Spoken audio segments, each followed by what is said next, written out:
Hola, soy Jota. Hoy leemos juntos Berenice, de Edgar Allan Poe.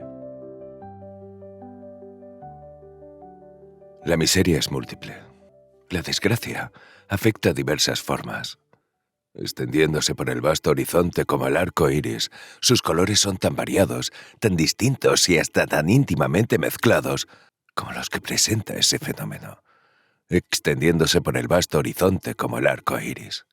¿Cómo es que de la belleza he derivado un tipo de lo desagradable? Del anuncio de paz, un símil de dolor. Pero así como en ética el mal es una consecuencia del bien, en la realidad es del placer que ha nacido el dolor. O la memoria de la dicha pasada es la pena de hoy. O las agonías presentes tienen su origen en los éxtasis que pueden haber existido. Mi nombre de bautismo es Egeus. El de mi familia no lo diré. No hay en la tierra mansión más antigua que mi sombrío, gris y hereditario castillo. Nuestra raza ha sido llamada raza de visionarios y en algunas circunstancias extrañas, en el carácter de la casa señorial, en los frescos del salón principal, en las tapicerías de los dormitorios, en el cincel de algunas columnas de la sala de armas, en la forma de la biblioteca y, en fin, en la naturaleza verdaderamente singular de los libros encerrados en ella. Hay más que suficiente materia para disculpar esa creencia. Los recuerdos de mis primeros años datan de ese cuarto y de esos volúmenes. Ahí murió mi madre. Ahí nací yo. Pero sería simplemente una tontería el decir que yo no había vivido antes, que el alma no tiene existencia anterior. ¿Lo negáis? No discutamos sobre este asunto. Convencido yo, no busco convencer a los demás. Existe, sin embargo, un recuerdo de aéreas formas, de ojos espirituales y expresivos, de sonidos musicales, aunque tristes. Un recuerdo que no quiere abandonarme, una memoria como la de una sombra vaga, variable, indefinida, irregular. Sombra de la que no podré verme libre mientras brille el sol de mi razón. En ese cuarto nací yo, despertándome así de la larga noche de lo que parecía, pero no era, la no existencia, en medio del mismo país de las hadas, en un palacio imaginario, en el extravagante dominio del pensamiento y la erudición monásticas. No es singular que dirigiera a mi alrededor miradas estremecidas y ardientes, que malgastara mi infancia en libros y disipara mi juventud en fantasías. Pero es singular que, habiendo conocido los años, la virilidad me encontrara todavía en la mansión de mis padres. Es sorprendente que esta parálisis cayera sobre la primavera de mi vida. Sorprendente la inversión total que se hizo sitio en el carácter de mis ideas más comunes. Las realidades del mundo me afectaban como visiones, y como visiones solamente, mientras que los locos pensamientos de la tierra de los sueños se convertían, a su turno, no en el alimento de mi vida diaria, sino en mi vida misma. Berenice y yo éramos primos, y ambos crecimos en mi casa paterna. Sin embargo, crecimos diferentemente. Yo, débil de salud y sumergido en mi tristeza. Ella, ágil, graciosa, desbordando energía. Para ella, los paseos en la colonia. Para mí, los estudios del claustro. Vivía en mi propio corazón y dedicado en cuerpo y alma a la meditación más penosa. Ella, errando descuidada a través de la vida sin pensar en las sombras de su camino o el silencioso vuelo del alado cuervo de las horas. Berenice. Invoco su nombre. Berenice. Y entre las ruinas de mi memoria se agitan a ese llamado 1000 tumultuosos recuerdos. Su imagen está ahora delante de mí, como en los primeros días de su sincero gozo. Oh esplendente, aunque fantástica belleza, oh sílfide de las florestas de Arnheim, oh náyade de sus fuentes. Y después, todo es misterio y terror, una historia que no debía ser narrada, una enfermedad. Una fatal enfermedad cayó como el simún sobre su cuerpo. Y hasta mientras yo la miraba, El espíritu del cambio se deslizaba en ella, apoderándose de su ánimo, sus trajes y su carácter, y de la manera más sutil y terrible, perturbando hasta su identidad personal. ¡Ay! El destructor iba y venía, y la víctima... ¿Dónde está? No la conozco, o no la conozco ya como Berenice. Entre el numeroso cortejo de enfermedades que siguieron a la que afectuó tan horrible revolución en el ser moral y físico de mi prima, debe ser mencionada como la más aflictiva y obstinada en su naturaleza, una especie de epilepsia que terminaba frecuentemente en catalepsia,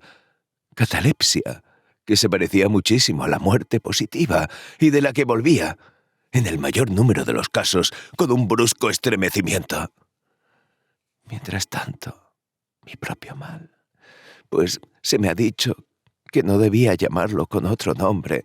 Mi propio mal crecía rápidamente hasta asumir, por último, un carácter monomaniaco de una nueva y extraordinaria forma, ganando vigor de hora en hora y de momento en momento y obteniendo por fin sobre mí el más incomprensible ascendiente. Esta monomanía, si debo llamarla así, consistía en una mórbida irritabilidad de esas cualidades del alma, conocidas en la ciencia de la metafísica por cualidades de la atención. Es más que probable que no sea entendido, pues temo, a la verdad, que no me sea posible transmitir a la generalidad de los lectores una idea adecuada de esa nerviosa intensidad del interés con que, en mi caso, las potencias mediativas, para no emplear tecnicismos, se hundían en la contemplación de los objetos más comunes del universo. Cavilar infatigablemente horas enteras con la atención fija sobre alguna frívola observación encontrada en el margen o en la tipografía de un libro. Quedar absorto durante la mayor parte de un día de verano, contemplando una fantástica sombra que caía oblicuamente sobre la tapicería o el pavimento. Olvidarme a mí mismo toda una noche, velando la monótona llama de una lámpara o las chispas del carbón encendido. Soñar varios días con el perfume de una flor. Repetir, estúpidamente, alguna palabra vulgar, hasta que el sonido, por la frecuente repetición, cesara de representar una idea cualquiera. Perder toda conciencia de movimiento o vida física por medio de un largo reposo, obstinadamente prolongado. Tales eran algunas de las más comunes y menos perniciosas fantasías producidas por una condición de las facultades mentales que, aunque no sin ejemplo, desafía ciertamente el análisis o la explicación. Trataré de hacerme comprender, sin embargo. La irregular, intensa y mórbida atención así excitada por objetos frívolos de la naturaleza no debe ser confundida con esa propensión a meditar como a toda la humanidad y a la cual se abandonan más especialmente las personas de ardiente imaginación. No era ni siquiera, como se podía haber supuesto al principio, una condición extrema o exagerada de esa propensión. Era sobre todo esencialmente distinta de ella. En general, el soñador o entusiasta, estando interesado por un objeto usualmente no frívolo, lo pierde de vista de una manera imperceptible, merced a una multitud de deducciones y sugestiones que proceden del objeto mismo, hasta que al fin, a la conclusión de esa quimera, a menudo llena de lujuria, encuentra el incetamentum o causa primera de sus cavilaciones, enteramente desvanecido y olvidado. En mi caso, el objeto primitivo era invariablemente frívolo, aunque asumía, por medio de mi perturbada visión, una importancia imaginada. Pocas deducciones o ninguna eran hechas, y esas pocas volvían pertinazmente hacia el punto de partida como a un centro. Las meditaciones no eran agradables jamás, y a la terminación de la causa primera, lejos de haber sido perdida de vista, había alcanzado ese interés sobrenaturalmente exagerado que era la fisonomía, predominante de la enfermedad. En una palabra, la potencia intelectual más ejercitada en mí, como he dicho antes, era la de la atención, mientras que en el soñador es la especulativa. Mis libros en esa época, si no servían para irritar el desorden, participaban, como se verá, por su naturaleza imaginativa e ilógica, de las cualidades características del desorden mismo. Recuerdo muy bien, entre otros, el tratado del noble italiano Caelius Secundus Curio, de Amplitudine Beati Regni Dei, la gran obra de San Agustín, La ciudad de Dios, y la de Tertuliano, de Carne Christis, en la que se encierra la sentencia paradójica: Mortum es Dei filius, credibili es, cuia ineptum es, et sepultus resurrexit, certum es cuia impossibili est, que ocupó todo mi tiempo durante muchas semanas de laboriosas e inútiles investigaciones. De esta manera parecerá que, agitada en su balanza solo por cosas triviales, mi razón tenía similitud con ese peñasco de que habla Ptolomeo Hefestion, que resistía a los ataques de la violencia humana y a la ciega furia de las aguas y de los vientos, pero temblaba al tacto de la flor llamada asphodel. Y aunque para un pensador negligente puede parecer un asunto fuera de duda que la alteración producida en la condición moral de Berenice por su desgraciada enfermedad me procurara muchos motivos para ejercitar esa intensa y anormal meditación que he tenido tanta pena en explicar, no era eso, sin embargo, lo que me acontecía. En los intervalos lúcidos de mi mal, su enfermedad, es cierto, me causaba dolor, y lamentando profundamente aquella desaparición total de su hermosura y de su vida, no dejaba de reflexionar de una manera frecuente y siempre amarga sobre los maravillosos medios de que se había valido para presentarse una resolución tan extraña. Pero estas reflexiones no participaban de la idiosincrasia de mi mal y eran tales como podían haber ocurrido a la masa ordinaria de los hombres. Lógico con su propio carácter, mi desorden se alimentaba con los menos importantes, pero más sorprendentes cambios operados en el físico de Berenice con la singular y espantosa desaparición de su identidad personal. Durante los más brillantes días de su incomparable belleza, es seguro que yo no la había amado todavía. A causa de la extraña anomalía de mi existencia, las simpatías no han tenido nunca origen en mi corazón, y mis pasiones han procedido siempre del espíritu.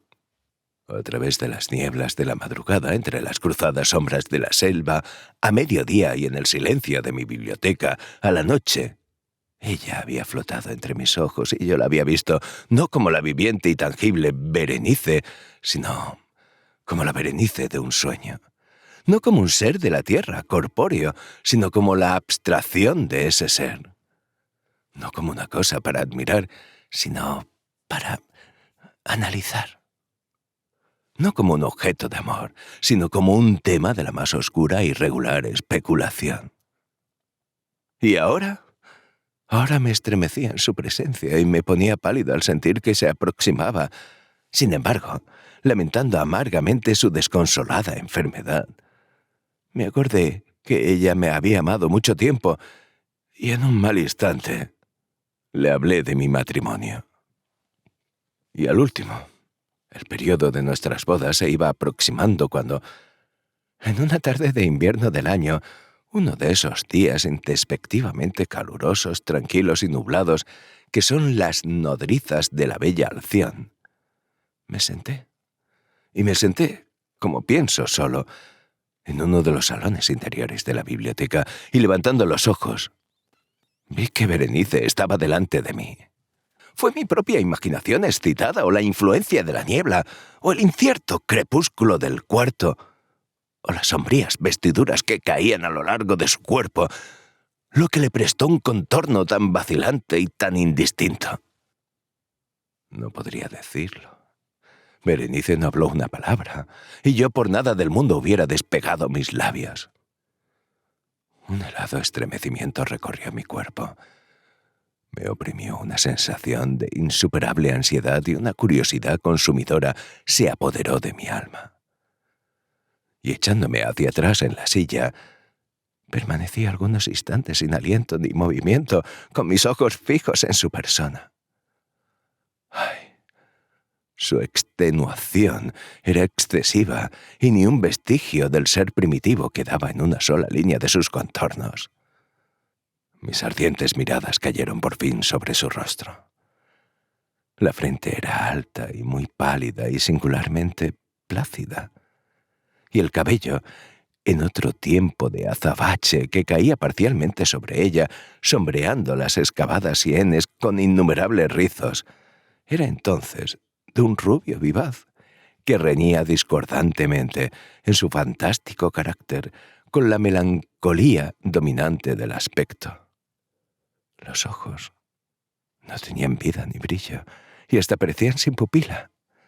Desvié involuntariamente la vista de sus miradas vidriosas para pasar a la contemplación de sus delgados y encogidos labios. Los abrió, y en medio de una sonrisa de peculiar expresión, los dientes de la cambiada Berenice se presentaron lentamente a mis ojos. Pluguiera a Dios que no los hubiera visto, o que, habiéndolos visto, hubiera muerto. El ruido de una puerta que se cerraba interrumpió mi meditación, y levantando los ojos, vi que mi prima había abandonado el cuarto. Pero no había partido del desordenado cuarto de mi cerebro, y no quería salir de él la pálida imagen de los dientes. Ni una mancha en su superficie, ni una sombra en su esmalte, ni una endentadura en sus aristas, que el breve periodo de su sonrisa no hubiera bastado para grabar en mi memoria. Los veía entonces hasta más claramente que cuando los contemplé en realidad. ¡Los dientes! ¡Los dientes! Estaban aquí y allí y por todas partes, y visible y palpablemente delante de mí. Largos, delgados y excesivamente blancos, con los pálidos labios torciéndose por arriba de ellos, como en el momento de su primera y terrible exhibición. Entonces se hizo presa de mí la plena furia de mi monomanía, y luché en vano contra su extraña e irresistible influencia. En los multiplicados objetos del mundo externo no tenía pensamiento sino para los dientes. Los deseaba frenéticamente. Todos los otros asuntos y todos los otros intereses llegaban a absorberse en su única contemplación. Ellos solos estaban presentes a los ojos del espíritu, y ellos, en su individualidad solitaria, se convertían en la esencia de mi vida intelectual. Los sometía a todas las luces, los volvía en todos sentidos. Examinaba sus caracteres, detenía mi atención sobre sus peculiaridades, reflexionaba respecto a su forma, cavilaba sobre la alteración de su naturaleza. Me estremecía cuando les prestaba en mi imaginación un poder sensitivo y consciente, y hasta sin la ayuda de los libros, una capacidad de expresión moral. De Mademoiselle Salier se ha dicho muy bien que todos sus pasos eran sentimientos, y de Berenice yo creía lo más seriamente que todos sus dientes eran ideas. ¡Ideas! Ah, aquí está el pensamiento de idiota que me ha perdido. ¡Ideas! Ah, por eso es que yo los codiciaba tan locamente. Sentía que solo su posesión podía devolverme a la paz y restituirme a la razón. Y la noche me tomó de esa manera, y llegó la oscuridad, se detuvo y se fue, y volvió a amanecer, y las tinieblas de una segunda noche se condensaban alrededor, y todavía estaba sentado en aquel solitario cuarto, y todavía estaba sentado, sumergido en mi meditación, y todavía el fantasma de los dientes mantenía su terrible influencia hasta el punto de que con la más vívida y horrorosa distinción flotaba aquí y allá entre las vacilantes luces y sombras de la pieza. Por último, mis sueños fueron interrumpidos por un grito como de horror y desmayo. Y enseguida, después de una pausa, resonaron voces turbadoras a las que se mezclaban sordos gemidos de angustia y de dolor. Me levanté de mi asiento y, empujando una de las puertas de la biblioteca, vi de pie en la antecámara a una sirvienta que, bañada en lágrimas, me dijo que Berenice ya no existía. Había sido atacada de la epilepsia por la mañana temprano y entonces, al cerrar la noche, la sepultura estaba pronta para el huésped y todos los preparativos del entierro estaban concluidos. Me encontré sentado en la biblioteca y de nuevo sentado solo. Parecía que hubiese despertado recientemente de algún confuso y excitante sueño. Conocí que era entonces medianoche y estaba bien seguro que, después de entrado el sol, había sido enterrada Berenice. Pero de lo que había pasado en ese lúgubre periodo no tenía un recuerdo bien positivo, un conocimiento definido. Sin embargo, su memoria estaba repleta de horror. Horror más horrible porque era vago y terror más terrible por su ambigüedad. Era una página siniestra en los anales de mi existencia, escrita toda con recuerdos oscuros, horrorosos e ininteligibles. Me esforzaba por descifrarlos, pero en vano. Muy a menudo, y como si fuera el alma de un sonido extinguido, me zumbaba en los oídos un grito agudo y penetrante, una voz de mujer. Yo había hecho una cosa. ¿Qué era? Me hacía la pregunta en alta voz, y el eco me contestaba como cuchicheando. ¿Qué era? En una mesa cerca de mí ardía una lámpara y podía verse una pequeña caja. No era de un carácter notable ni extraño, y yo la había visto muchas veces porque pertenecía al médico de la familia, pero como estaba allí sobre mi mesa y porque me estremecí al mirarla. Estas cosas no eran como para preocuparse, y mis ojos, al último, quedaron fijas en las páginas de un libro sobre una sentencia subrayada. Eran las singulares, aunque simples palabras del poeta M. Zayat. Dicevan mi sodales, si sepulcrum amicae visitaren, curas meas aliquantulum fore levatas. Porque entonces al leerlas los cabellos se me erizaron y la sangre se heló en mis venas. Golpearon ligeramente a la puerta de la biblioteca y, pálido como un huésped de la tumba, un criado entró de puntillas. Sus miradas revelaban extravío y terror, y me habló con una voz trémula, ronca y muy baja. ¿Qué dijo? Oí algunas frases cortadas. Habló de un extraño grito que había interrumpido el silencio de la noche, de la reunión inmediata de los vecinos, de un registro hecho en la dirección del grito. Y su voz se hizo aguda y distinta cuando me murmuró de un sepulcro violado, de un cuerpo desfigurado, todavía respirante, palpitando todavía viva. Señaló mis vestidos. Estaban manchados con sangre coagulada. Yo no hablaba, y él me tomó suavemente la mano. En ella había impresiones de uñas humanas. Llamó mi atención hacia un objeto que estaba apoyado en la pared. Era una azada. Arrojando un grito, salté sobre la mesa y así la caja de que he hablado. Pero no pude abrirla, y en mi temor se deslizó de mis manos y cayó pesadamente y se hizo trizas. Y entonces se escaparon de ella, rodando como un ruido metálico, algunos instrumentos de cirugía dentaria mezclados con 32 cositas pequeñas, blancas, al parecer de marfil, las cuales se derramaron acá y allá sobre el pavimento. Gracias por acompañarme. Soy Jota y esto ha sido Berenice, de Edgar Allan Poe. Hasta la próxima lectura.